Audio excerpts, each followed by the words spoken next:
चंद्रयान 3 इस महीने दिखने वाले सुपर मून से क्या है चंद्रयान 3 यात्रा का संबंध। यानी हमारी धरती से चंद्रमा की दूरी कम रहेगी। इसरो के वैज्ञानिक क्या इसी मौके के इंतजार में थे। चंद्रयान 3 की यात्रा क्या छोटी हो जाएगी। चंद्रमा की नजदीकी का फायदा किस तरह से चंद्रयान 3 को मिलेगा। 1 अगस्त को चंद्रमा सुपर मून था। उसकी दूरी धरती से 3,57,530 किलोमीटर थी, जबकि इससे पहले जो सुपर मून दिखा था वह 2 से 3 जुलाई को दिखा था। उस समय चंद्रमा की दूरी 3,61,934 किलोमीटर थी। इसके बाद चंद्रमा धरती के सबसे नजदीक 30 अगस्त को आएगा, तब उसकी दूरी 3,57,344 किलोमीटर होगी। यह इस महीने का दूसरा सुपर मून होगा, इसीलिए इसे ब्लू मून भी कहते हैं। इसके बाद 28 से 29 सितंबर को चंद्रमा फिर सुपर मून बनेगा, तब उसकी दूरी धरती से 3,61,552 किलोमीटर होगी। सुपरमून सामान्य चंद्रमा से 14% ज्यादा बड़े होते हैं, 30% ज्यादा चमकदार होते हैं। चंद्रयान 3 इस समय 288 किलोमीटर की पेरिजी और 3,69,328 किलोमीटर की एपोजी वाली कक्षा में यात्रा कर रहा है। यानी अगर चंद्रमा की ग्रेविटी को नहीं पकड़ा जाता है तो यह 10 दिन की यात्रा करके वापस धरती 288 किलोमीटर वाली पेरिजी में वापस आ जाएगा।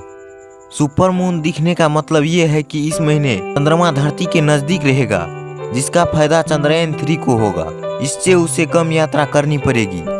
चंद्रमा की दूरी घटती बढ़ती रहती है। आमतौर पर चंद्रमा धरती से 3.60 लाख किलोमीटर से 4 लाख किलोमीटर की दूरी मेंटेन करता है।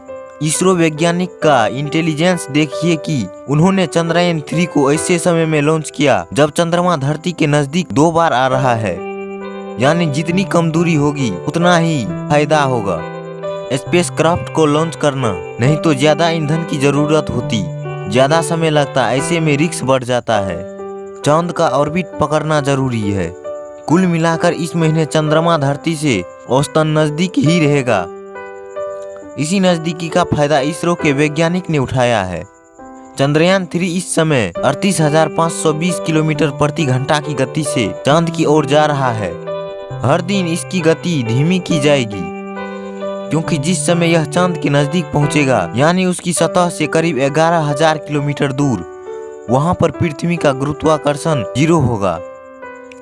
चांद का भी गुरुत्वाकर्षण करीब 0 होगा। चांद की गुरुत्वाकर्षण शक्ति पृथ्वी की ग्रेविटी से 6 गुना कम है, इसीलिए चंद्रयान की गति भी कम करनी पड़ेगी, नहीं तो वह चंद्रमा के ऑर्बिट को पकड़ेगा नहीं। अगर ऐसा हुआ तो चंद्रयान 3,69,000 लाख किलोमीटर से वापस धरती की 5वीं ऑर्बिट के पेरिजी यानी 288 किलोमीटर की दूरी पर करीब 10 दिन बाद वापस आ जाएगा।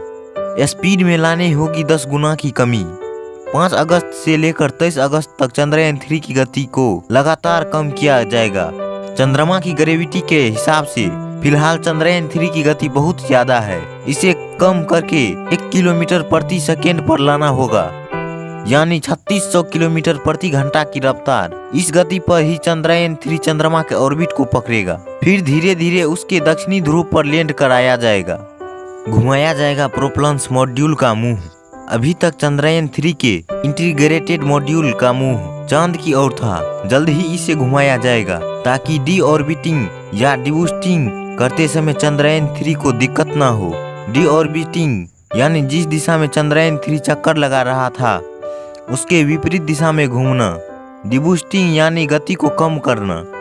इसी तरह चंद्रयान 3 की गति कम करके दक्षिणी ध्रुव के पास इसे लैंडर को उतारा जाएगा।